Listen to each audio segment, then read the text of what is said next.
धन जननी धन भूमि धन, धन नगरी धन देश, धन करणी धन कुल धन, जहां साधु प्रवेश। जगत गुरु तत्वदर्शी संत रामपाल जी महाराज के 74वें अवतरण दिवस के अवसर पर दिनांक 6, 7, 8 सितंबर 2024 को नेपाल सहित भारत के सभी सतलोक आश्रमों में 3 दिवसीय महासमागम का आयोजन किया जा रहा है।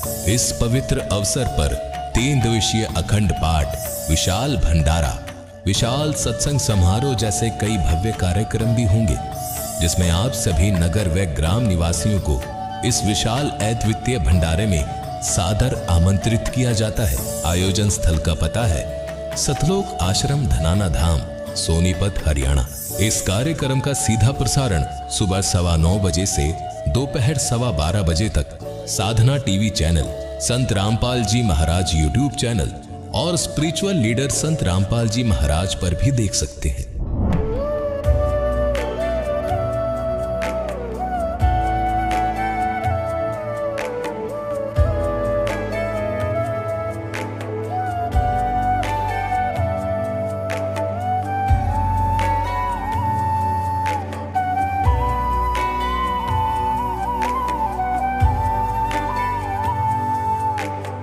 कौन ब्रह्मा का पिता है, कौन विष्णु की मां, शंकर का दादा कौन है, हमको दे बता। ये जानने के लिए कृपया सुनिए जगत गुरु तत्वदर्शी संत रामपाल जी महाराज के अमृत वचन सर्व पवित्र धर्मों के पवित्र शास्त्रों के आधार पर। और परमात्मा कहते हैं, होले सुहागण सुरता त्यारे, मालिक गिर जाना है हेतु तो। होले सुहागण सुरता त्यारे, मालिक गिर जाना है तेरा। सोन शेखर बर तारे, मालिक गिर जाना है। नाले दोले ओढ़ पैर लेकर 16 श्रृंगार, आज नहीं तय तड़के परसों आवेंगे तेरे लड़िहारे, मालिक गिर जाना है तू तो। होले सुहागण सुरता त्यारे, तेरे साथ की कितनी जाली तो क्यों लारी वार, तेरे साथ की कितनी जाली तो क्यों लारी वार। गुड़िया खेलत जन्म गवाया, लाया है नहीं विचारे, मालिक गिर जाना है तू तो।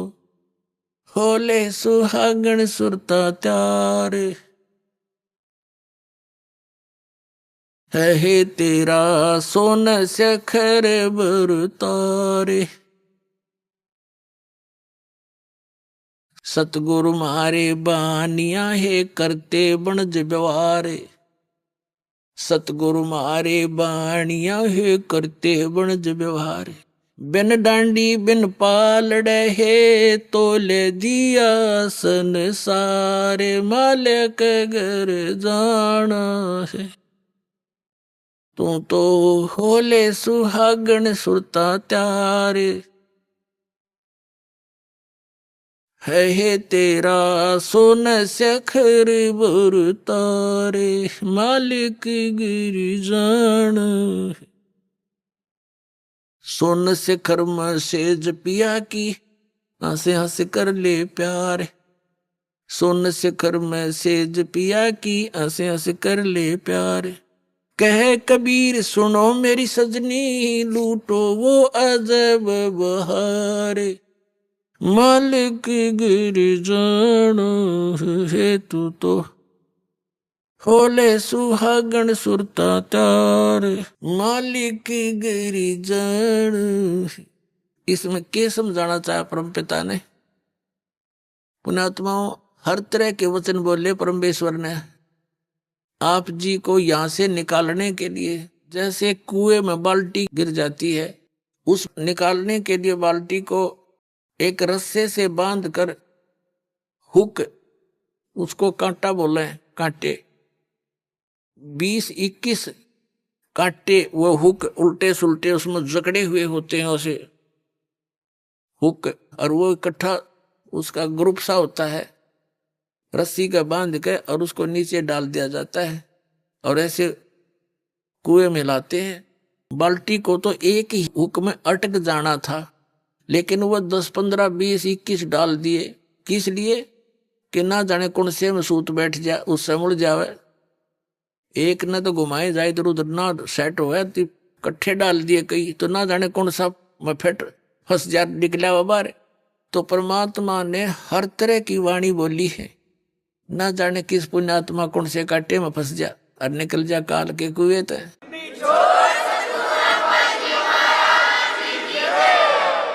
तो क्या बताते हैं, नाले धोले ओढ़ पैर लेकर 16 सिंगार। अब नाना धोना क्या है? सत्संग रूपी सरोवर में आत्मा के मैल धोए।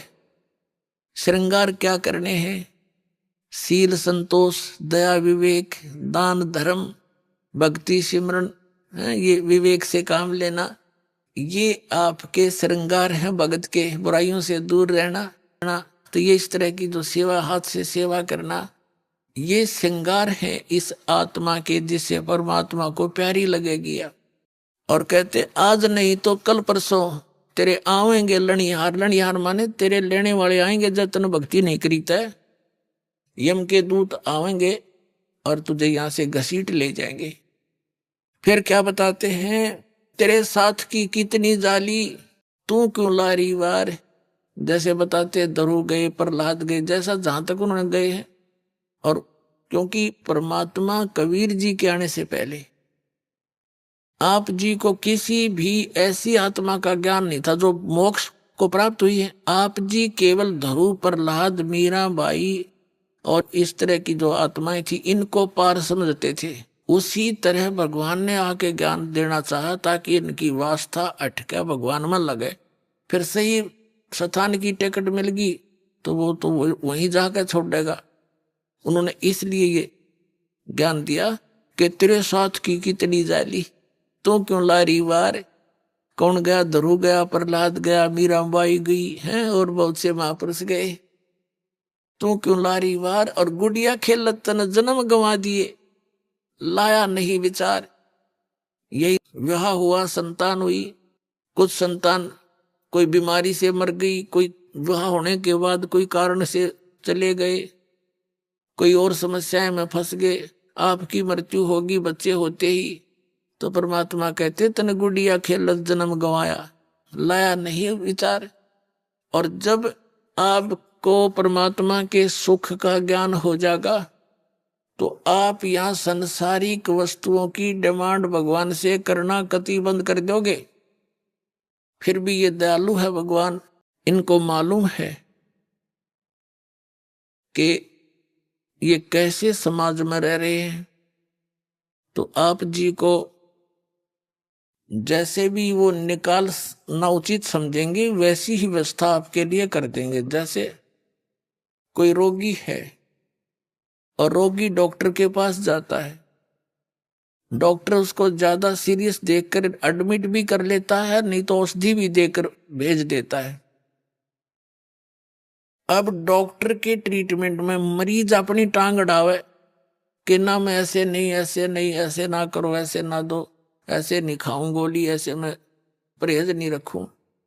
तो फिर वो स्वस्थ होने की बात ना देखे, वो स्वस्थ नहीं हो सकता। डॉक्टर की सारी बात माननी पड़ेगी और डॉक्टर के हर एक ट्रीटमेंट को निर्विरोध ग्रहण करना पड़ेगा, तभी आप सफल हो सकोगे। तो अब आप आगे परमात्मा के इस हॉस्पिटल में, या आत्मा युगों युगों से जन्म और मृत्यु के रोग से ग्रस्त है और अब इसका यो रोग कटेगा। तो इसमें आप मरीज हैं, इसमें मरीज ने अपनी बात नहीं अड़ानी चाहिए, अपनी नहीं चलानी चाहिए। यदि आप ये रोग कटवाना चाहते हो, इस सतलोक आश्रम जैसी भक्ति पृथ्वी पर नहीं। जो जैसी भक्ति आप करोगे वो तो धन आपका इकट्ठा हो ही रहा है।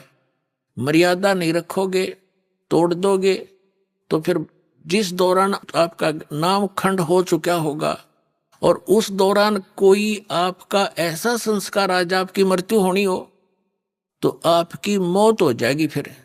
और फिर वो आम आदमी नो सोचेगा इसने नाम ले रखा था, देखिए इसकी भी मृत्यु होगी। और गुरुजी तो ये कहा करते भी हमारा नाम लेने के बाद ये हो ही नहीं सकता। पुण्यात्माओं, ये दास नहीं कह रहा, ये परमात्मा ने कह रखे, वो वचन दोहराता हूं मैं। और भगवान का वचन झूठा नहीं हो सकता। झूठे तो हम हैं जो मर्यादा नहीं रखते। हम ऊपर तो भगत दिखे अंदर से 100 गलतियां कर जाते हैं, तो फिर इस तरह बात नहीं बनेगी।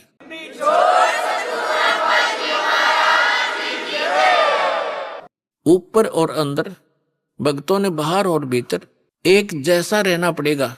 अब जैसे कई भक्त, क्योंकि दास का ते कड़वा अनुभव है इस मार्ग में जब से लगा हूं, जब उसी समय से संघर्ष जारी है। सन 1994 में पूज्य गुरुदेव जी ने दास को आदेश दिया था नाम देने का, दीक्षा देने का, सत्संग करने का।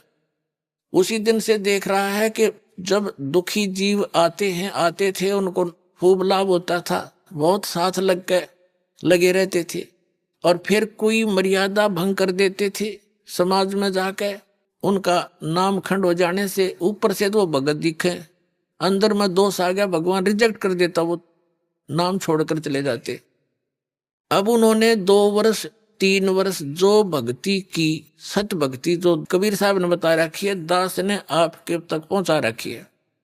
इस भक्ति के करने से आपको कितना लाभ होगा। जिसको सतनाम तो हम दे ही देते हैं 2-4 महीने के बाद। इस सतनाम की इतनी जबरदस्त कमाई है आपकी। क्या बताया है? सतनाम पालड़े रंग होरी हो, 14 लोक चढ़ावे राम रंग होरी हो, 3 लोक पास अंग धरे रंग होरी हो, तो ना तुलाया राम रंग होरी हो। क्या बताया है? आदरणीय गरीबदास साहिब जी को परमात्मा सचखंड लेकर गए थे सतलोक में, वहां का सारा सुख दिखाया और फिर वापस छोड़ दिया था। उस प्यारी आत्मा ने आंखों देखा भगवान से प्राप्त ज्ञान को। क्या बताया कि जो सतनाम है 2 अक्षर का, एक जिसमें ओम, एक तत् सांकेतिक, दीक्षित को पता है दास से जो दीक्षा ले रखी है, इसका एक श्वास उश्वास से सिमरन है इसका। अब देखो एक कबीरपंथी नाम तो देते हैं, जैसे मधु परमहंस रांझड़ी आड़ा, दुनिया ने मूर्ख बनाए बैठे, अपना जीवन नाश करे, रटबट करके मूर्ख बना रहा। नाम क्या देता? सतगुरु सतनाम। अरे कौन में हूं? अरे कि ये जो कबीरपंथी दामा खेड़ा वाले, उनसे निकली जितनी गदियां हैं, ये नाम देते हैं सत्सुकृत की रहनी रहो, अजर अमर गौ निज नाम, यही हंस का काम, आदि नाम, अजर नाम, अमर नाम। ये कोई नाम है? कबीर साहब क्या बोलते हैं? कहते हैं श्वास उश्वास में नाम जपो, श्वास उश्वास में नाम जपो, व्यर्थ श्वास मत खो, ना जाने इस श्वास को हो आवन हो के न हो। कहता हूँ कई जात हूँ, कहूँ बजा के ढोले, श्वास जो खाली ही जात है, ये 3 लोक का बोले। श्वास उश्वास में नाम जपो, व्यर्था श्वास मत खो, ये श्वास का सिमरन है सतनाम का। और गरीबदास साहिब जी कहते हैं ये एक श्वास उश्वास का नाम मर्यादा में तुमने एक ले लिया, लेने तो दिन रात हैं, जब भी दाव लगे, जब सिमरन की प्रचार कर दे, शुरुआत कर दे, तो कहते एक की कीमत बताते हैं आदरणीय गरीबदास साहिब जी। कहते ओ हम सो हम पालड़े रंग होरी हो, और 14 लोक चढ़ावे राम रंग होरी हो, 3 लोक पास्यंग धर रंग होरी हो, तो ना तुलाया राम रंग होरी हो। अपने आत्माओं, इस नाम की कोई बराबरी कर पाओगा धरती पे? अब एक श्वास की, एक सिमरन की इतनी कीमत, वो तो नाम में गलत है जो दूसरे नाम जपते उसका तो कहते युद्ध नहीं। जैसे किसी ने भांग बोली तो भांग उगेगी उसकी, किकर बीज ली तो बबूल ही होगा उससे।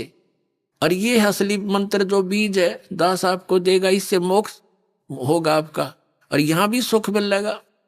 तो क्या बताते हैं कि इस एक श्वास उस श्वास की कीमत इतनी बताई है, एक पलड़े में तराजू के यु मंत्र का एक सुमन की कीमत रख दे, और दूसरे में यहाँ के 14 लोक, शिव का लोक, विष्णु जी का लोक, ब्रह्मा जी का लोक और ये दुर्गा का लोक, और ऊपर ये सारे जो ब्रह्मलोक और स्वर्ग लोक और ये जितने सारे दर्जे 14 लोक, और ये 3 लोक पृथ्वी लोक और पाताल, और ये स्वर्ग, एक कोमन स्वर्ग है, एक ब्रह्मलोक में स्वर्ग है, ये कोमन स्वर्ग, ये तो पासंग रख दे, पासंग, इन ये तो सौदे में नहीं है। जैसे हमारे दास का जन्म एक किसान घर में हुआ था, तो ये बनिए लोग आया करते थे कणक खरीदने के लिए। तो हमारे पिताजी कहते थे, भाई सेठ जी तेरी ताखड़ी दिखा, तराजू दिखा, एरर तो नहीं है इसमें। तो वो दिखाता था, उसमें कोई एरर होती तो ठीक कर ली जाती थी।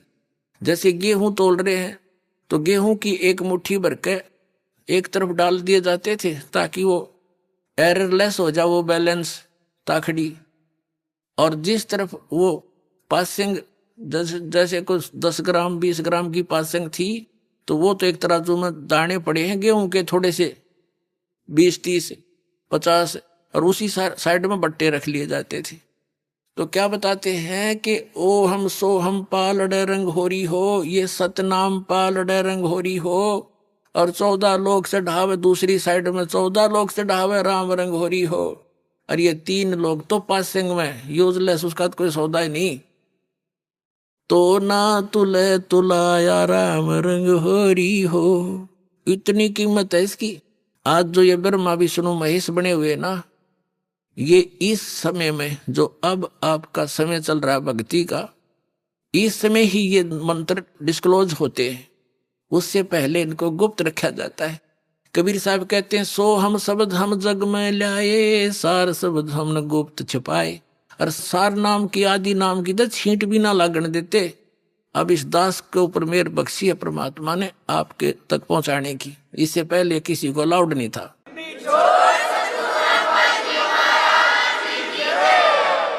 तो अब जैसे दास जो बताना चाह रहा था, इस सारा कुछ उदाहरण देकर कि जो भक्त 1 वर्ष 2 वर्ष 3 वर्ष रह के सतभक्ति करके, क्योंकि सुख होते ही काल फिर घसीट ले जाता है इसको। तो कबीर साहब कहते हैं, हमें समझाना चाहते हैं कि आप ऐसे फरियाद कराया करो मेरे आगे। कबीर साहब कहते हैं, सुख के माथे पत्थर पड़ो, जो नाम हृदय ते जावे, और बलिहारी व दुख के जो पल पल नाम रटावे। हे परमात्मा, इसे सुख का आग लगो जो जिसे तेरा नाम की भूल पड़े। हे दाता, इतना दुख दिए रखना, तेरी याद बनी रहे। तो जब इस जीवन में यू संसारिक यहाँ का नकली सुख हो जाता है, भगवान से यू सुख दूर करता है। तो परमात्मा कहते हैं, इसे सुख का आग लगे जो भगवान से बिछोड़ा हमको। तो क्या बनता है, वो भक्त नाम छोड़ गए। अब उनकी जो बैटरी जितनी चार्ज होगी 1 वर्ष में 2 वर्ष में सतनाम और प्रथम मंत्र से, तो वह तो शटोर होगी उसकी।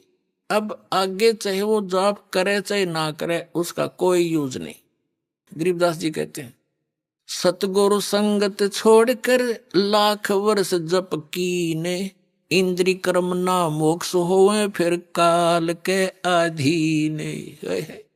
सतगुरु की तत्वदर्शी संत की संगत ने छोड़ के चाहे लाख वर्ष फिर उन मंत्रा का जाप करते रहना, वो कनेक्शन खत्म हो लिया, आपका उस विद्यालय से नाम कट गया। अब करें जाके तोड़ कुछ भी करता रहे। तो क्या कहते हैं, सतगुरु संगत छोड़ के चाहे लाख वर्ष जप कीन, इंद्री कर्म ना मोक्ष होए। ये पाप जो इंद्रियों से किए हुए जो कर्म हैं, ये पाप नष्ट नहीं हो सकते, और फिर काल के अधीन, काल के अंडर रहेगा।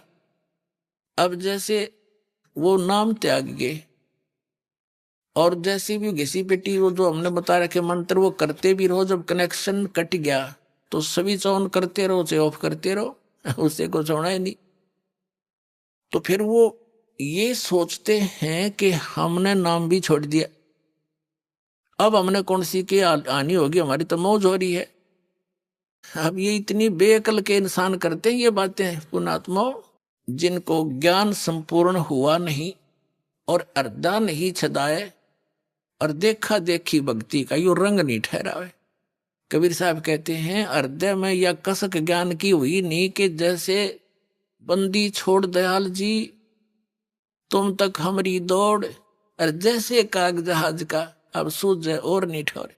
तो उस दिन ज्ञान संपूर्ण हो जाएगा आपको इस सतलोक आश्रम बरवाला के अतिरिक्त और इस दास के अतिरिक्त और कबीर परमात्मा के अतिरिक्त आपको कहीं ठिकाना दिखाई नहीं देगा।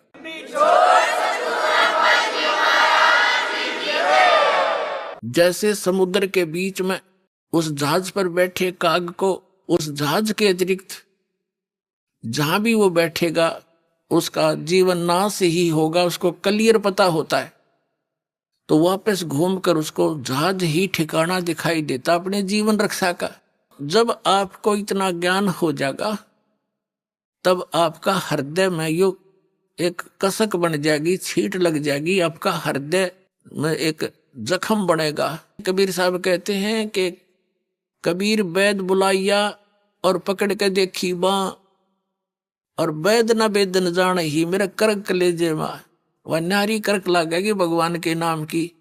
हे परमात्मा, ऐसा निर्मल ज्ञान, ऐसा निर्मल नाम और ऐसा स्थान एक नारी कसक बन जाती है। और पूरी पृथ्वी पर ये सब महापुरुषों के विचार आपके समक्ष रूबरू करा दिए, आपको तो घर बैठे सब कुछ मिल गया।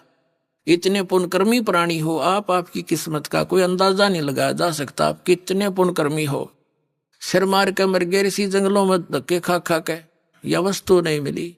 आप कितने पुण्यकर्मी प्राणी हो, किसी को सीडी के माध्यम से, किसी को टीवी चैनल के माध्यम से, किसी भाई बहन के माध्यम से, कोई पुस्तक के माध्यम से घर बैठे भगवान का संदेश मिल रहा है, सत संदेश। तो आपकी किस्मत में कमी नहीं, ये कमी है तो आपके प्रयत्न में रह जाएगी, मिसगाइड ना होना। तो कहने का भाव ये है कि ज्ञान संपूर्ण होया नहीं, अर्धा नहीं छदाए और देखा देखी भक्ति का रंग नहीं ठहरावे।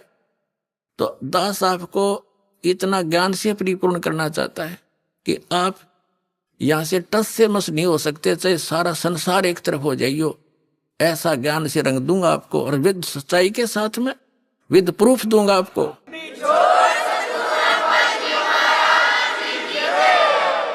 और जब तक आप इस पर दृढ़ नहीं होगे मोक्ष नहीं हो सकता। नहीं कोई भी आपको सफर में बीच में आकर विचलित कर देगा और मिसगाइड करके दूसरा मार्ग पकड़ा देगा, भटके रही हो जंगल में फिर। तो क्या बताना चाहते हैं परमात्मा के जैसे वो यहां से विमुख हो गए, अब उनने जो 2-3 वर्ष 4 वर्ष ये सच साधना की मर्यादा में रह के वो तो स्टोर होगी उनकी। तो जब तक वो सुख चलेंगे उसके, उस पुण्य के, उस भक्ति के, तो उस पर कोई आपत्ति भी ना आवे, वो सुख मिलेंगे। ये अज्ञानता का परिणाम है कि मैंने नाम भी छोड़ दिया, मुझे तेनू की नो मौज हो रही है। तो उसका दास को पता है वो के मौज हो रही है। जब वो बैटरी डाउन होएगी, पूरब की चार्ज हुई, फिर देखना उसने। अब दास ने देखा है जो यहां से नाम त्याग कर चले गए थे, कुछ दिन तो ठीक चले, फिर उनके लागे काल के झटके, फिर न जाने कितने कष्ट आने लगे, फिर वापस आकर यही शरण प्राप्त की। उनका जब जीवन दान हुआ, सुरक्षा हुई। तो पुण्यात्मा अब क्या बताना चाहता है दास के जैसे ये ब्रह्मा विष्णु महेश कौन है, इनको इतनी उच्च पोस्ट प्राप्त कैसे हुई, ये साधना इन्होंने कहाँ करी। ये तो जैसे आप देवी भागवत के प्रथम स्कंद के अंदर आपको दिखाया कि ब्रह्मा जी ने विष्णु जी से पूछा, हे भगवान आप तो सब देवताओं के देवता सर्वेश्वर हो, सारी सृष्टि के कर्ता हो, और आप भी समाधि लगाए बैठे हो, किस देवता की भक्ति करते हो। तो विष्णु जी कहते हैं कि मैं अधिकतर समाधि तप करता रहता हूं, तप करके फिर बैटरी चार्ज करता हूं, राक्षसों के साथ लड़ता हूं, फिर तप करके और फिर उनको मार देता हूं, ये मेरी ड्यूटी है। बता, पहले क्यों ना हमारे ऐसा शक्तिशाली था तो बिना तप करे मार दे उन्हें। कहते पहले तो मैं तप करता हूँ, फिर राक्षसों के साथ युद्ध करता हूँ, बैटरी चार्ज करके सिद्धि प्राप्त करके। वो वहां डले ढोए और वो पाप और करवा दिए काल ने, वो राक्षस मरवा के, और वो पाप का भागी शान दिया उस देव पुण्यात्मा को। और वो पिछले जन्म के पुण्य है, वो एज इट इज उसका सुख भी है, अच्छी पोस्ट प्राप्त भी है उनको। और फिर क्या कहता है, मैं दुर्गा की पूजा करता हूँ, दुर्गा देवी से अतिरिक्त मैं किसी देव को नहीं जानता और कोई भगवान को नहीं। तो इस साधना से उनको विष्णु पद मिल जाएगा, जो साधना वो कर रहे हैं। ये जो साधना आपको आज अब मिल रही है कलयुग में, ये स्टार्ट है। अब ये हजारों वर्षों तक चलेगा ये ज्ञान, और कोई संत नहीं होगा।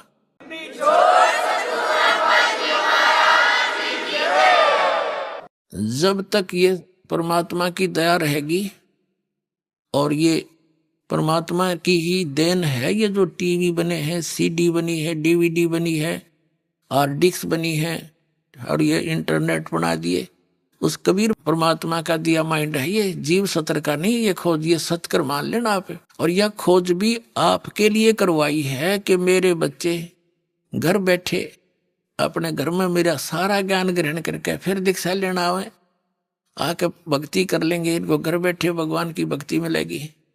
नहीं तो यही मनुष्य थे, पिछला इतिहास देख लो, सतयुग से लेकर आज तक हमने देखे। दास का किसान घर में जन्म हुआ, और हमने अपने गेहूं निकालने के लिए एक छड़ा बांध के, बैलों का छड़ा, एक किक्कर का ईंस का कांटेदार एक छड़ा सा लेकर उसकी झाड़ी का टहनी काट के और 2 बैला के पीछे बांध के उसने घिसाए जाते ऊपर का। वो 1 महीना में जाकर तूड़ा बना करता।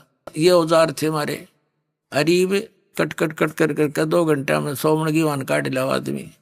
टेक्निक होगी, ये आपको दी है कि समय न बचा कर भक्ति पर ला लियो, या भक्ति कर सकते हो। एक माई पीसण लग गया करती, मेरी माँ देखी हमने 4-5 किलो आटा मनवाने 2 घंटा में घसम घसा रहे जाती। करीब 1 घंटे में 2 मन पीस ले जाए। तो ये जो समय आपको बचाया है, इसका सदुपयोग करो। आप लागे दुरुपयोग करने, ताश खेलन, टीवी में सिनेमा देखने में खोने लगे, या कि तो राजनीति की बातें करो, आजा ताश खेलेंगे। ये मनुष्य जीवन नाश करने का है। इसकी कीमत का पता लगेगा जब कलेजा फटेगा तुम्हारा। अभी तो भांग के नशे में जीवन नाश कर रहे हैं। तो कहने का भाव ये है कि ये जो सत साधना आप कर रहे हो, ये दास ने सीडी बना रखी है और ज्ञान की हार्ड डिस्क बनने लग रही है सारी। ये सुरक्षित हो जाएंगी, सेव हो जाएंगी सबके कंप्यूटरों में। और ये दास ऐसी व्यवस्था करके जाएगा कि ये दास के जाने के बाद भी ये टीवी के माध्यम से, सीडी के माध्यम से ये ज्ञान भी और ये भक्ति और तीनों नाम भी प्रॉपरली दिए जाया करेंगे, और पूरा विश्व पार होगा, और हजारों वर्षों तक ये टेक्निक चलेगी।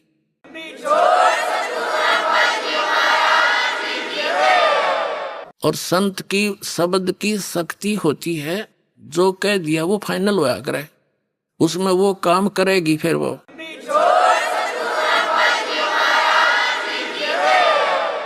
और वो शक्ति कबीर भगवान की शक्ति है, उसमें काम करेगी। तो क्या होता है, जो अब इस समय में निकल गए सतलोक बहुत जाएंगे, करोड़ों की, लाखों की, अरबों की संख्या में इनका मोक्ष होगा, आपका अरबों की संख्या में।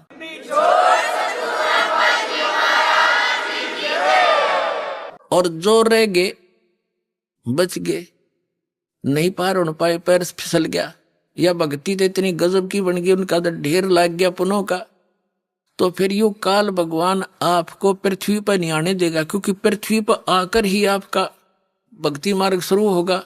जैसे विद्यालय में ही बालक पढ़ा करते हैं, फील्ड में जाने के बाद तो फिर वो नौकरी रह जा, पढ़ नहीं सकते वो, तो ऊपर के लोकों में रखेगा, स्वर्ग महास्वर्ग ब्रह्म लोक में। जैसे प्रथम मंत्र की कमाई आप करते हो, इसमें गणेश जी का जाप है, सावित्री ब्रह्मा जी का जाप है, विष्णु और लक्ष्मी जी का जाप है, महादेव पार्वती जी का भी जाप है जो आपको दिया जाता है, दुर्गा जी का भी जाप है, और फिर इस काल भगवान का ओम नाम है। देखो पुण्यात्माओं, कई भक्त विचलित हो जाते हैं कि जो सतनाम देते हो उसमें भी ये वो मंत्र है, उधर प्रथम नाम देते हो उसमें भी ये मंत्र है, दूसरे भी मंत्र है। तो पुण्यात्माओं, जैसे एक व्यक्ति का नाम था मांगेराम और उसने अपनी लड़की का ब्याह करा, उस लड़की के पति का भी नाम मांगेराम। तो नाम से नहीं, जिसका यू नाम है वो है कौन? तो किसकी बेटी है? वह कह मांगेराम की। किसकी पत्नी है? मांगेराम की। तो उस समय उस बहन का जो दृष्टिकोण है, पिता रूप में किसकी बेटी है? तो उस मांगेराम की। वो सुरत उसकी कहाँ गई? अपने पिता के ऊपर। और पत्नी किसकी है? मांगेराम की। किसके ऊपर गई? उस पति के ऊपर। तो ये मंत्र जो आपको दिए जाते हैं, जहां जब इनकी सुरती से जहां लगाओगी उसी का बोधन होगा, उसी की शक्ति संग्रहित होगी आपके अंदर। इतना समझना। अब कहने का भाव ये है कि जो प्रथम मंत्र के अंदर आपको जो नाम दिए जाते हैं, आप कमाई करते हो डट के, ये तो बहुत बढ़िया मंत्र है, जी लाग गए भक्ति करने में। और विशेषकर हिंदू समाज तो इन भगवानों में रंगा ही हुआ था, इन देवताओं को। लेकिन ये पूज्य नहीं है। साधना में और पूजा में अंतर है। साधना तो जैसे जमीन के अंदर जल है, जल हमारा पूज्य है। उसको पाने के लिए जो भी हमने प्रयत्न करने हैं, औजार प्रयोग करने हैं, वो हमारी साधना है। और पूजा हम जल की कर रहे हैं। इतना ऐसे समझना पड़ेगा। हम कबीर साहब को पाना चाहते हैं, सतलोक जाना चाहते हैं, उसके लिए हमारे ये औजार हैं। जैसे जल निकालने के लिए बोकी और पाइप और हैंड पंप चाहिए, तो वो साधना है सारी मिला करके। और वो पूज्य नहीं हमारे वो औजार, लेकिन अनादरणीय भी नहीं, क्योंकि उन बिना वो पूज्य वस्तु नहीं मिले। वांछित वस्तु भी उन्हीं से मिलेगी, तो वो अनादरणीय कैसे आदरणीय है? संभाल कर रखेंगे, खराब ना हो जाए, खूब उन्हें साफ रखेंगे। तो ये जो मंत्र आपको दिए जाते हैं, ये साधना है, ये मजदूरी है। और हमारा साध्य सतलोक और कबीर परमात्मा है। तो कहने का भाव ये है कि जैसे आप पार नहीं हुए, यहीं रह गए, फिसल गए, तो सबसे पहले आपको गणेश जी के लोक में गण बनाया जाएगा, गण। और जितनी आपकी कमाई है प्रथम मंत्र की, वहां आप एक पद प्राप्त करके अपनी भक्ति नाश करोगे। फिर वहां से आपका मृत्यु होगी।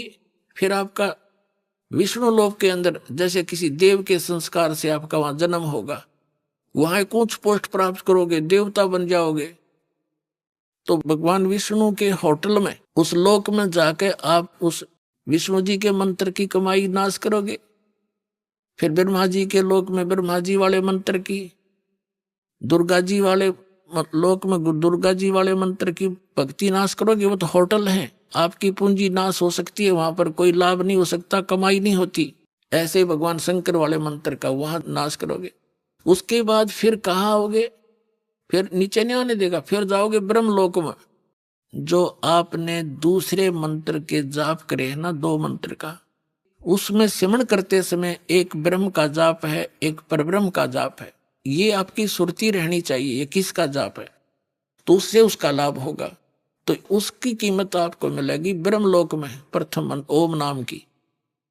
और वहां एक बहुत बड़ा रेस्टोरेंट है, अन्य रेस्टोरेंटों से उसमें ज्यादा सुविधा उस स्वर्ग में। तो वहां भी आपकी ही पूंजी नाश होगी। फिर इस काल ने वहां नकली सतलोक, अलखलोक, अगम और अकलोक बना रखे हैं ब्रह्मलोक में। फिर आपका जो दूसरा मंत्र उसका नाश वहां करवाएगा। और फिर आपको पटकेगा, कोई 1000 युगों के बाद पृथ्वी पर राजा बन जाओगे। राजा बनकर फिर शिकार खेलने जाओगे, अपने कर्म फोड़ के, और फिर गधे बढ़कर खड़े पाओगे। ये आपकी फिर उस सारी कुछ क्रिया का फिर वहीं जैसे थे।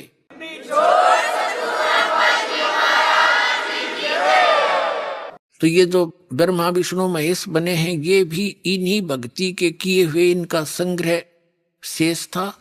उन्हीं आत्माओं को ये अपने रिजर्व कोटे में रखता है। ये काल नकली अलखलोक, अगमलोक, सतलोक बना रखे, वहां रखता है।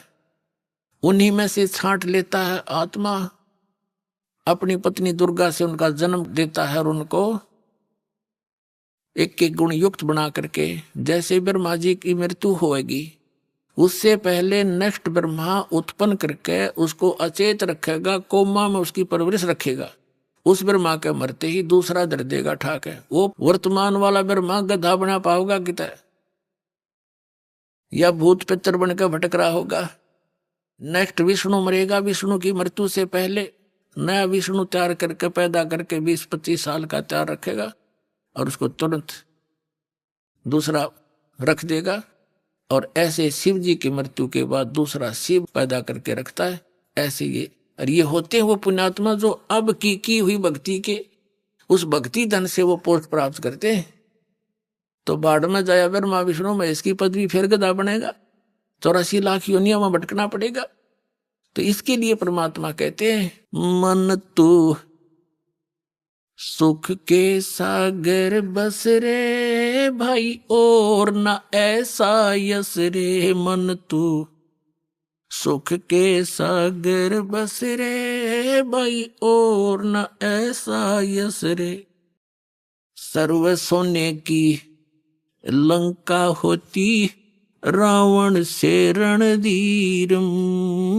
सर्व सोने की लंका होती रावण से रणधीरम। एक पलक में राज बिराजी वो जम के पड़े जंजीर। मन तू सुख के सागर बस रे भाई और न ऐसा यस रे। यस माने महिमा, यहाँ की नकली महिमा है। आज विष्णु जी के पद को प्राप्त है और कुछ दिनों के बाद यही यहाँ पशु योनि में घूम रही होगी वो आत्मा। होय होय। तो पुण्यात्माओं, ये अनमोल रतन उस परमात्मा बिना हमने कौन हाथ आन दे। आपका साथ रहता है भगवान नाम लेने के बाद। आप घर जाते हो साथ पहुंच जाता, जैसे बिजली का कनेक्शन पावर हाउस से दे देता लाइनमैन, और आपके जाने से पहले बिजली आपके घर पर होती है।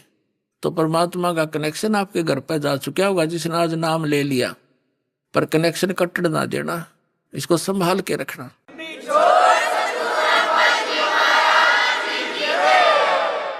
अब क्या बताना चाहता है दास आपको कि यहाँ का जो यश है यो नकली है, ये कोई यश नहीं है। जैसे अभी आपको बताया कोई राजनेता था, उसका स्टैच्यू बना रखा है, वो कितना कुत्ता कौवा बनकर अपने सटोची में मूत रहा है और वहां उसकी पूजा हो रही है। वो खाक यश हुआ उसका, चाहे कितने गीत गाए जाओ उसकी तो ब्रांड मैटी हो रही जीव की। तो हमने ये दुर्गति से पीछा छुटवाना, संसार के चोचलों को देखना नहीं है, तब हम आगे चल पाएंगे सफर में। क्या बताते हैं? मन तो सुख के सागर बस रे भाई और न ऐसा यस रे। सर्व सोने की लंका थी वो रावण से रणधीरम। सर्व सोने की लंका थी भाई रावण से रणधीरम। एक पलक में राज विराजियो जम के पड़े जंजीर में। मन तू सुख के सागर बस रे भाई और न ऐसा यस रे। अब क्या बताते हैं कि सारी सोने की लंका थी, अरे एक पलक में आंडी पाके अंडा था, एक पलक में मृत्यु हुई, लगा सुंडी में बाण उसके। अभी आपने सुने संत रामपाल जी महाराज के मंगल प्रवचन। आइए अब सुनते हैं संत रामपाल जी महाराज जी से नाम दीक्षा लेकर सतभक्ति करके अद्भुत लाभ प्राप्त करने वाले अनुयायियों के विचार। ये कहानी है मध्य प्रदेश के गुना जिले के रहने वाले करण दास जी की। उनके जीवन में आए अद्भुत बदलाव की। करण जी पहले काला जी महाराज, चंद महाराज, हनुमान जी और देवनारायण जैसे देवी देवताओं की पूजा किया करते थे, लेकिन उनके इतनी भक्ति के बावजूद उन्हें जीवन में शांति नहीं मिली। उनकी हालत इतनी बिगड़ गई कि उनके मुंह में असाध्य रोग यानी कैंसर हो गया। करण जी ने भारत के सभी प्रमुख अस्पतालों में इलाज कराया, जिनमें दिल्ली का एम्स, मुंबई का टाटा मेमोरियल और जयपुर का महात्मा गांधी मेडिकल कॉलेज शामिल थे। लाखों रुपए खर्च करने के बावजूद उनकी बीमारी ठीक नहीं हो पाई। डॉक्टरों ने उन्हें बता दिया कि यह कैंसर ठीक नहीं हो सकता और वे निराश होकर घर बैठ गए। जीवन से निराश होकर करण जी ने आत्महत्या का प्रयास भी किया, लेकिन एक आंतरिक प्रेरणा ने उन्हें रोक दिया। इस बीच संत रामपाल जी महाराज के भक्त सुजन दास जी ने करण जी को संत रामपाल जी महाराज के सत्संग में जाने की सलाह दी। फिर ये संत रामपाल जी महाराज के पास जाने को तैयार हुए। 9 सितंबर 2017 को करण जी को एक दिव्य अनुभव हुआ, जिसे सुनकर आप हैरान हो जाओगे। इन्होंने सपने में देखा कि संत रामपाल जी महाराज और परमेश्वर कबीर जी इन्हें सतलोक आश्रम ले जा रहे हैं और इनका इलाज कर रहे हैं। इस अनुभव के बाद करण जी ने संत रामपाल जी महाराज से नाम दीक्षा ली और उनके बताए अनुसार भक्ति करने लगे। धीरे धीरे उनका कैंसर पूरी तरह ठीक हो गया। उन्होंने पूरी निष्ठा से संत रामपाल जी महाराज की भक्ति की। अब वे एक स्वस्थ और सुखी जीवन जी रहे हैं। अब सुनिए करण जी के जीवन परिवर्तन की कहानी उन्हीं की जुबानी। नमस्कार सर। सत साहेब सर जी। सर क्या नाम है आपका? मेरा नाम है करण दास। सर कहाँ के रहने वाले हैं आप? मैं गुना जिला मध्य प्रदेश का रहने वाला हूँ। सर संत रामपाल जी महाराज से नाम दीक्षा आपने कब ली? जी मैंने 24/12/2017 को संत रामपाल जी महाराज से नाम दीक्षा ली है। सर संत रामपाल जी महाराज की शरण में आने से पहले आप क्या भक्ति साधनाएं करते थे? कि जो हम साधनाएं किया करते थे, काला जी महाराज, जंत महाराज, भूत महाराज, प्रेत महाराज, हनुमान जी महाराज, तो देवनारायण महाराज, ऐसे मतलब वही जो पारिवारिक पूजा है पूर्व से चली आ रही उसी पूजाओं को किया करता था। लाभ की जगह और मुंह में जो है असाध रोग हो गया था, कैंसर, जिसका मैंने पूरी दुनिया में इलाज कराया। सभी देवी देवताओं को यहाँ भी गया पर कहीं से भी रिलीफ नहीं मिला। जो है भारतवर्ष के 52 हॉस्पिटल, माने हुए बड़े बड़े हॉस्पिटल, दिल्ली एम्स, बॉम्बे टाटा मेमोरियल, भोपाल का कैंसर एमबाई हॉस्पिटल, जयपुर का Mahatma Gandhi medical college hospital, Kota एमबाई हॉस्पिटल के डॉक्टर शिव कुमार, ईएनटी का डॉक्टर, उससे 3 बरस तक यानी प्रति माह 5,000 रुपये महीने की दवा गोली का खर्च उठाया, लेकिन फिर भी मेरी बीमारी ठीक नहीं हुई। इस तरह कुल टोटल कम से कम बता रहा हूँ 5 लाख रुपए खर्च हो चुका था और मैं बुरी तरह से बर्बाद हो चुका था। डॉक्टरों ने मेरे जो मुंह में बता दिया था कि ये भयंकर जबड़ा में चमड़ी कैंसर, ये ठीक नहीं हो सकता है, जैसे भी जीवन निकले बेटा ऐसे निकाल, और इस दुनिया में जो भी आया उसको सबको मरना है, मरने से क्यों डरता है। मैं निराश होकर मतलब घर बैठ गया और 3 साल तक दूध पी कर समय निकाला।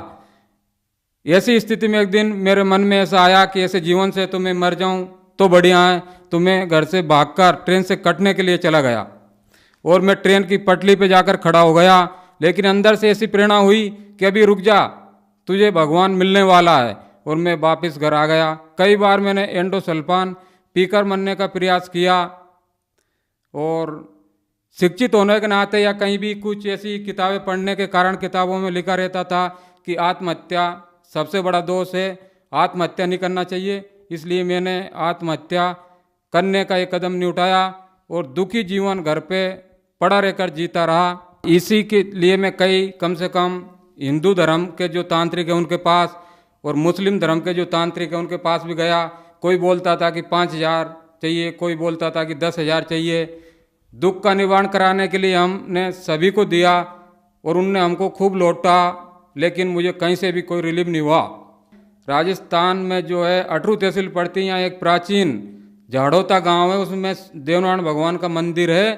तो मैं गुर्जर समाज से बिलोंग करता हूँ। तो भारतवर्ष का पूरा गुर्जर समाज जो देवनारायण भगवान को विष्णु जी का अवतार मानते हैं और वो कहते हैं कि मतलब विष्णु जी सर्वोपरि है और इनके यहाँ जाने से सब दुखों का यानी रोगों का निवारण हो जाता है। तो मैंने उन लोगों की भी बात मानी। मैंने बोला था कि अगर देवनारायण भगवान आप विष्णु अवतार है और पूरा गुर्जर समाज आपको मानता है तो आप मेरे दुख का निवारण कर दो, मैं आपको 5 कुंटल घी में प्रसादी करूँगा, भंडारा करूँगा। लेकिन मेरा कोई रोग समाप्त नहीं हुआ। वहाँ से भी मुझे निराशा ही हाथ लगी। सर आपने बताया कि जो भक्ति साधनाएं आप करते थे उनसे आपको कोई लाभ नहीं मिला, तो फिर संत रामपाल जी महाराज की शरण में आप कैसे आए? सदगुरुदेव जी संत रामपाल जी महाराज के भक्त सुजान दास जी भगत, और ये गांव इनका दांत का पानी, तहसील चिपबड़ौद, जिला बारा, राजस्थान वालों ने एक दिन मुझे फ़ोन करके बताया तो आप एक जगह है यहाँ पर चले जाओ, मनोर थाना, संत रामपाल जी महाराज का नामदान केंद्र है, यहाँ से आप नाम दीक्षा ले लो तो आपकी बीमारी ठीक हो सकती है। लेकिन मैं दुनिया में दर दर की ठोकरें खाने के बाद, सभी डॉक्टरों के पास, सभी देवी देवताओं के पास, सभी मंदिरों में जाने के बाद और ये तांत्रिकों के पास जाने के बाद जब निराश हो चुका था तो मैं नास्तिक हो चुका था। मेरे मन में ये आने लग गया था कि कोई भगवान नहीं है। मैंने सुजान दास भगत जी को बताया कि मैं कहीं भी नहीं जाऊंगा, मुझे तो मरना ही है। मेरे मुंह में भयंकर जो है जलन पड़ रही है, आग लगी हुई है, मांस पूरा गल चुका है, जो है भोजन भंडारा कुछ भी नहीं कर सकता हूँ, सिर्फ ठंडा दूध पीकर मेरा जीवन चल रहा है और मैं कहीं भी नहीं जाऊंगा।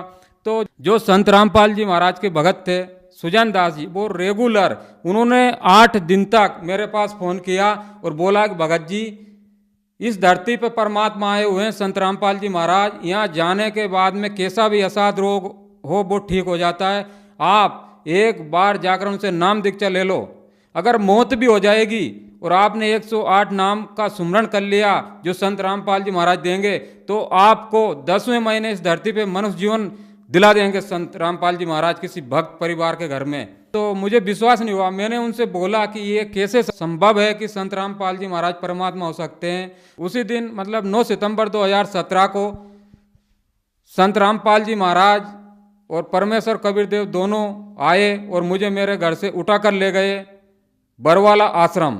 वहाँ ले जाकर उन्होंने मुझे एक बढ़िया मतलब जो है पलंग तख्ता पे सुलाया, फिर मेरे पूरे बालों की जो है शरीर के बाल काटे और फिर मुंह की मेरी सर्जरी की, मुंह में मशीन डालकर, और दोनों खड़े हो गए। तो मैंने पूछा कि आप कौन हो? मैंने इस दुनिया में कोई भी डॉक्टर, कोई भी मंदिर, कोई भी मस्जिद, कोई भी जगह नहीं छोड़ी है, अब ये कोई आश्रम है या हॉस्पिटल है। तो दोनों हंसे और बोले कि बेटा आज हमने तुझे जीवन दान दे दिया है, ये सतलोक आश्रम बरवाला है और यहाँ मैं साक्षात आया हूँ, अब तू मनोर थाना जाकर नाम दान लेकर सतभक्ति करने लग, फिर मैं तुझे सतलोक लेकर चलूँगा। जैसे ही मैंने सदगुरुदेव मेरे पास से दूर हटे और मेरी नींद खुली तो मैंने घड़ी में देखा 12:10 हो रहे थे। तो मैंने सब कुछ नोट किया, सतलोक आश्रम और हरियाणा, बाकी में बरवाला जिला हिसार ये चीज़ों को भूल चुका था। मैं सुबह उठकर और नामदान लेने के लिए नामदान केंद्र पर मनोर थाना गया राजस्थान। तो वहाँ पर भगत जी ने संत रामपाल जी महाराज से नाम दीक्षा दिलवाई और मुझे बताया कि सदगुरुदेव के नियम है, अगर इसमें रहकर आप भक्ति करोगे तो आपको यम के दूत नहीं ले जा सकते हैं और आपकी बीमारी भी ठीक हो जाएगी। नाम दीक्षा लेकर मैं शाम को घर पे आया और जब मैंने जीने की राह किताब आश्रम से मुझे मिली थी वो पढ़ी और उसमें देखा तो पूरा पता लिखा हुआ था सतलोक आश्रम बरवाला जिला हिसार हरियाणा भारत, जो मुझे संत रामपाल जी महाराज ने रात को दिखाया था। फिर मुझे पूर्ण विश्वास हुआ। उसी दिन मैंने जो भक्ति साधना बताई थी वो करी और उसी रात में जब मैं सोया तो ब्रह्मा जी के रूप में ये काल भगवान आया और मेरे से बोले कि मतलब कहाँ जलन होती है तेरे? मैंने बोला मेरे मसूड़े में जो छाला है। तो उन्होंने हाथ से यूँ किया और बोला कि तू वहाँ संत रामपाल के पास क्यों गया? वो तो तुझे तेरा धर्म छुड़ाना चाहता है और तुझे मैंने ठीक कर दिया। तो पहला ही दिन था तो मैंने इतना ज़्यादा ज्ञान भी सदगुरुदेव का संत रामपाल जी महाराज का नहीं समझा था और मैंने सोचा मैंने मुझे तो ये ब्रह्मा ही ठीक करने आ गया, यही सृष्टि का रचनहार है। तो मैंने जो है उसी दिन सुबह उठा और सदगुरुदेव की फोटो और वो माला और लॉकेट सब नदी में जल प्रवाह कर दिया और संत रामपाल जी महाराज की जो भक्ति मुझे मिली थी इसको मैंने छोड़ दिया। और जो जिस दिन मैंने नाम दीक्षा ली थी उसी दिन सदगुरुदेव से नामदान केंद्र पे ही मुझे कम से कम 10% आराम पड़ गया था। लेकिन रात में ये ब्रह्मा जी जो मेरे सामने प्रकट हुआ और मुझे भ्रमित किया और जिस तरह मैंने सदगुरुदेव ने संत रामपाल जी महाराज ने जो भक्ति मार्ग बताया था उसको छोड़ दिया तो फिर भयंकर जलन पड़ने लग गई, मेरे भयंकर जलन पड़ी जो 3 महीने तक। और मैं फिर घर पे ही पड़ा रहा। फिर भगत सुजान दास जी मेरे घर पे आए और मुझे विस्तार पूर्वक समझाया। भक्त सुजान दास जी ने जब संत रामपाल जी महाराज का ज्ञान मुझे पूरा प्रमाण सहित वेदों से, गीता से और सभी श्लोक सहित बताया कि ये ज्ञान है, तो मुझे समझ में आया और फिर मैंने समझा और फिर मैंने पुनः नाम दीक्षा 24/12/2017 को लिया और इस सद्भक्ति मार्ग पे लगा। सर, हमने सुना है कि संत रामपाल जी महाराज से नाम दीक्षा लेने के बाद श्रद्धालुओं को बहुत सारे लाभ प्राप्त होते हैं, चाहे वो आर्थिक हो, शारीरिक हो, मानसिक हो या आध्यात्मिक हो। तो क्या सर संत रामपाल जी महाराज से नाम दीक्षा लेने के बाद आपको भी कोई लाभ प्राप्त हुए? हाँ जी, जैसे मैंने नाम दीक्षा ली तो मेरा रोग समाप्त होने लगा।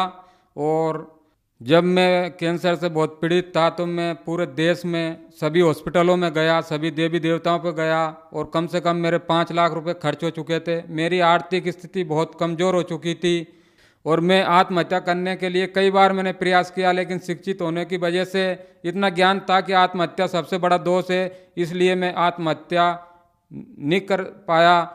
और जब मैंने सदगुरुदेव जी से नाम दीक्षा लिया तो मेरा कैंसर का रोग भी ठीक हुआ और मेरे ऊपर जो 5 लाख रुपए खर्च था वो भी समाप्त हुआ। और जो मैं 4-5 साल से मैं खाना नहीं खा पाता था, सिर्फ दूध भी पीता था 100 या 200 ग्राम सुबह या शाम, लेकिन सदगुरुदेव संत रामपाल जी महाराज से नाम दीक्षा लेने के बाद सदगुरुदेव जी ने ऐसे दया करी कि जिस दिन मैंने नाम दीक्षा ली उसी दिन 5 साल से यानी रोटी नहीं खाई थी, लेकिन उसी दिन मैंने 4-5 रोटी खाई और मेरा जलन का रोग समाप्त होने लगा। संत रामपाल जी महाराज से नाम दीक्षा लेने के बाद मेरा कैंसर का रोग बिल्कुल ठीक हो गया, मैं बिल्कुल स्वस्थ हो गया। और जब बिल्कुल मेरी भक्ति सही चलने लगी तो 9 फरवरी 2018 के दिन जब मेरे पास प्रथम नाम था संत रामपाल जी महाराज के द्वारा जो दिया गया था, रात की 12 बजे मैं जो है 12 बजे तक मोबाइल में चिप से सत्संग सुन रहा था। और 12 बजे जब मुझे नींद आने लगी तो मैंने सोचा अब सो लेता हूँ। सर्दी का मौसम था, जैसे मैं सोया और कंबल मैंने ऊपर पटका तो कोई आदमी मेरे पास खड़ा आकर हुआ और बोला कि चल तेरा यमराज का बुलावा आया है। जैसे मैंने कंबल ऊपर उठाया तो वो मेरे ऊपर बैठ गया और यहाँ जो हृदय कमल होता है इससे चीर के और मेरी जान को निकालने लगा। मैं बिल्कुल बेहोश हो गया, मुझे कोई पता नहीं मेरी जान को निकाला जा रहा था। जब मैंने सदगुरुदेव को याद किया संत रामपाल जी महाराज को, तो संत रामपाल जी महाराज से मैंने बोला कि परमात्मा, लोग कहते हैं कि परमात्मा इस दुनिया में है और जो संत रामपाल जी महाराज से नाम दीक्षा ले लेता है तो उनको यम के दूत नहीं ले जाते हैं। मैंने इतना ही बोला था, परमात्मा अगर आप सच्चे हैं तो आज मुझे छुड़ाओ। तो परमात्मा संत रामपाल जी महाराज जो है वहीं प्रकट हो गए और बोले यमदूतों से कि तुम मेरे इस बेटे के पास क्यों आए हो, मेरे बच्चे के पास क्यों आए हो, मेरे भगत के पास क्यों आए हो।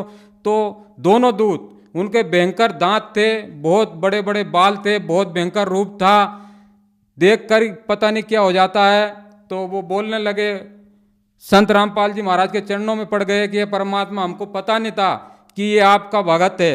हमसे तो यमराज ने बोला था कि उसको लेकर आना, उसके श्वास खत्म हो चुके हैं। संत रामपाल जी महाराज ने बोला कि यमराज से बोल देना मैंने इस बच्चे की उम्र को बढ़ा दिया है, अब इस बच्चे के श्वासों को मैंने बढ़ा दिया है और अब मैं इस बच्चे को सद्भक्ति करा के सतलोक लेकर जाऊंगा और अगर आप परेशान किया तो मैं आप लोगों को बहुत दंडित करूंगा। तो दोनों हाथ जोड़कर बोले कि परमात्मा, हमारी क्या औकात है कि हम आपके भगत को ले जा सकते हैं। आज के बाद हम आपके इस भगत के पास कभी भी नहीं आएंगे। और इस तरह संत रामपाल जी महाराज ने मेरी जीवन रक्षा की। और एक दिन और मई के महीने में सदगुरुदेव मुझे संत रामपाल जी महाराज ऊपर लेकर गए, मेरे पास आए कि चल बेटा मैं तुझे तेरे दादाजी से मिलाता हूँ। मेरे दादाजी की 2006 में निधन हो गया था कि चल तेरा दादाजी पितरलोक में पड़ा हुआ है। संत रामपाल जी महाराज मुझे विमान में बिठाकर और पितरलोक में लेकर गए और दरवाजा पे जाकर खड़े रह गए और बोले कि बेटा तू अंदर चला जा, उठाला वो है तेरा दादाजी। मैंने दादाजी को पहचान लिया, मैं अंदर गया तो दादाजी बड़े खुश हुए और बोले कि बेटा तू भी आ गया। मैंने बोला कि हाँ, मुझे मेरे सदगुरुदेव संत रामपाल जी महाराज यहाँ लेकर आए हैं, चलो आप उठकर बाहर चलो। जब मैं उनको उठाकर लेकर बाहर आ रहा था तो 2 दूत भाग कर आए और वो बोले कि कहाँ जा रहा, रुक, यहाँ से वो जीव जाता है जिस पे यमराज साइन कर देता है, बिना यमराज के दस्तखत से यहाँ से कोई जीव नहीं जा सकता है। तो एक दूत फिर भगा, एक इतनी बड़ी लाल डायरी लेकर आया खाता बाई जैसी और बोला कि इसका रिकॉर्ड देखते हैं। रिकॉर्ड देखा तो यमराज के उस पर साइन कंप्लीट थे। उसने बोला ले जा भाई, इसके साइन है, तेरे दादा को तू ले जा। तो और भी बहुत सारे डोकरे वहाँ पड़े हुए थे, बूढ़े जिनके एक एक हाथ दाढ़ी बधी हुई थी। उनने बोला यार बेटा हमको भी ले चल, यहाँ तो हमें भी यम के दूत यातनाएं देते हैं, दुख देते हैं, हम परेशान है, दुखी है इस लोक में। तो यमदूत बोले भाई आपको यहाँ से ये नहीं ले जा सकता है, यहाँ से तो अगर आपके परिवार में, आपके वंशज में कोई संत रामपाल जी महाराज से नाम दीक्षा ले और उनकी भक्ति करे तो ही वो ले जा सकता है। ये संत रामपाल जी महाराज का भगत है, इसलिए अब इनको यहाँ से छोड़ा जा रहा है। जैसे ही मैं दादाजी को लेकर बाहर आया तो संत रामपाल जी महाराज वहीं खड़े हुए थे। सदगुरुदेव ने मेरे से बोला कि बेटा तू जो है तेरे गांव कर्मोदया मृत लोक में पहुंच, मैं तेरे दादाजी को जो है किसी मेरे शिष्य यानी भगत के घर में मनुष्य जीवन दूंगा, और जैसे इनकी जबान खुलेगी तो सत साहेब के कर खुलेगी और इनको नाम दीक्षा तत्काल मिलेगी और इनको भी सतलोक लेकर चलेंगे। इस तरह परमात्मा ने कहा कि मैं मेरे सच्चे भगत की 101 पीढ़ी को पार कर देता हूँ। इस तरह संत रामपाल जी महाराज ने मेरे ऊपर तो दया करी, मेरा कैंसर का रोग भी ठीक हुआ और मेरे दादाजी पर भी दया करी जिनका निधन हो गया था सन 2006 में। और जो पूर्व में हम गलत साधनाएं करते थे देवी देवताओं की, पितर पूजा, 6 मासी 12 मासी पिंडदान आदि क्रियाएं हमारे दादाजी किया करते थे, इस कारण वो पितर लोक में पड़े हुए थे। पितर लोक जो नरक में आता है और वहाँ बहुत सारी यातनाएं भोग रहे थे, लेकिन संत रामपाल जी महाराज ने मेरे दादाजी के ऊपर भी दया करी और उन्हें मनुष्य जीवन दिलाकर और उनको भी अपने जीवन का जो है कल्याण कराने का अवसर सदगुरुदेव ने दिया। सदगुरुदेव संत रामपाल जी महाराज ने और बहुत सारी दया करी, 5 लाख का कर्ज भी अदा किया और सर्व सुविधाएं दी। कहने का मतलब आज अगर मुझे ज़रूरत होती है कि सुबह मुझे 5,000 की ज़रूरत है तो 5,000 की व्यवस्था हो जाती, पता ही नहीं कहाँ से क्या हो जाती है। परमात्मा के यहाँ कहने का मतलब दुख भी समाप्त होता है और ये भौतिक सुख सुविधाएं भी बहुत जोर से मिलती है। संत रामपाल जी महाराज से मैंने नाम दीक्षा नहीं ली, इसके पहले मैं बहुत शराबी इंसान था। कम से कम एक दिन में 5,000 या 6,000 का शराब पी जाया करता था, जिससे भी मेरी जो है स्थिति बहुत खराब थी और सब लोग मेरे से दुखी थे।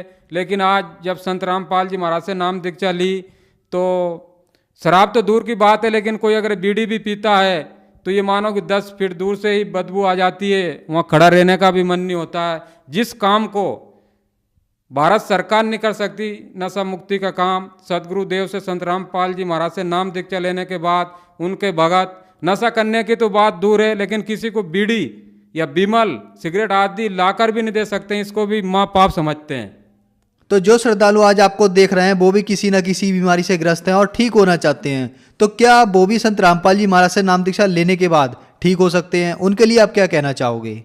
सिर्फ निवेदन कर सकता हूँ कि जो कैंसर पीड़ित है, क्योंकि मैंने कैंसर का रोग देखा है, मैंने दर दर की ठोकरें खाई है कि कैंसर का रोग एक इतना भयंकर रोग है कि मरीज जिसको कैंसर होता है वो तो दुखी होता ही, लेकिन उसका पूरा परिवार, पूरा रिश्तेदार, उसके पूरे मिलने वाले सब बहुत दुखी हो जाते हैं। परिवार की आर्थिक स्थिति बहुत खराब हो जाती है। डॉक्टर लूट मार करते रहते हैं, कहीं 1 लाख का ऑपरेशन, कहीं 2 लाख का ऑपरेशन, लेकिन बीमारी कहीं भी खत्म नहीं होती है। मेरा ऐसे दिन दुखी कैंसर पीड़ित सर्व समाज से, पूरे भारत से नहीं बल्कि पूरी दुनिया वालों से निवेदन है इस दास का कि इस दुनिया में परमात्मा आए हुए हैं संत रामपाल जी महाराज। जिस तरह मुझे सुखी किया, अगर और कोई भी उनके ज्ञान को समझकर आएगा, चाहे वो दुख को लेकर आए, अगर मेरा दुख ठीक हो जाए तो मैं मान लूँ कि परमात्मा में, मैं परमात्मा को साक्षी रखकर बोल रहा हूँ संत रामपाल जी महाराज को कि वो उनसे आकर नाम दीक्षा ले। जिस तरह मैं सुखी हुआ, मेरा कैंसर ठीक हुआ, उनका भी कैंसर ठीक होगा। सर्व समाज संत रामपाल जी महाराज से नाम दीक्षा ले और अपने मनुष्य जीवन का कल्याण कराएं। सर, संत रामपाल जी महाराज से नाम दीक्षा कैसे ली जा सकती है? देखिए, आज सदगुरुदेव संत रामपाल जी महाराज के सत्संग यानी प्रवचन कम से कम बहुत सारे टीवी चैनलों पे चलते हैं। वहाँ पर एक जो पट्टी चलती है उसमें मोबाइल नंबर आते हैं। कोई भी अगर उनसे नाम दीक्षा लेना चाहे तो उस पर संपर्क कर सकता है। आज पूरे भारत में नहीं बल्कि पूरी दुनिया में आज उनके सभी जगह नामदान केंद्र खोल दिए गए हैं। पहले तो सिर्फ हरियाणा बरवाला ही आना पड़ता था नाम दीक्षा लेने के लिए, लेकिन आज संत रामपाल जी महाराज ने दया करी है कि भारतवर्ष के सभी जिलों में नामदान केंद्र खोल दिए गए हैं। उस टीवी पे जो नंबर आते हैं उस पे जब भी कोई फ़ोन लगाकर पूछेगा और नाम दीक्षा लेना चाहे तो उनको बता दिया जाता है उनका नज़दीकी जो नाम दान केंद्र होता है, वहाँ अपना नाम दीक्षा लेकर अपने जीवन का कल्याण यानी मोक्ष करा सकते हैं। धन्यवाद सर। सच साहेब।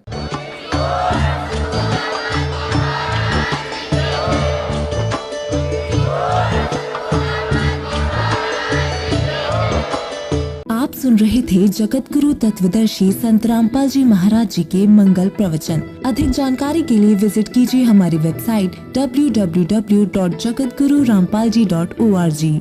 संत रामपाल जी महाराज जी के शुभ आशीर्वाद से पूरे विश्व भर में 500 से भी ज्यादा नाम दीक्षा केंद्र हैं, जिन पर संत रामपाल जी महाराज जी द्वारा ऑनलाइन निशुल्क नाम दीक्षा दी जा रही है। अपने नजदीकी नाम दीक्षा केंद्र का पता करने के लिए संपर्क करें 8222880541।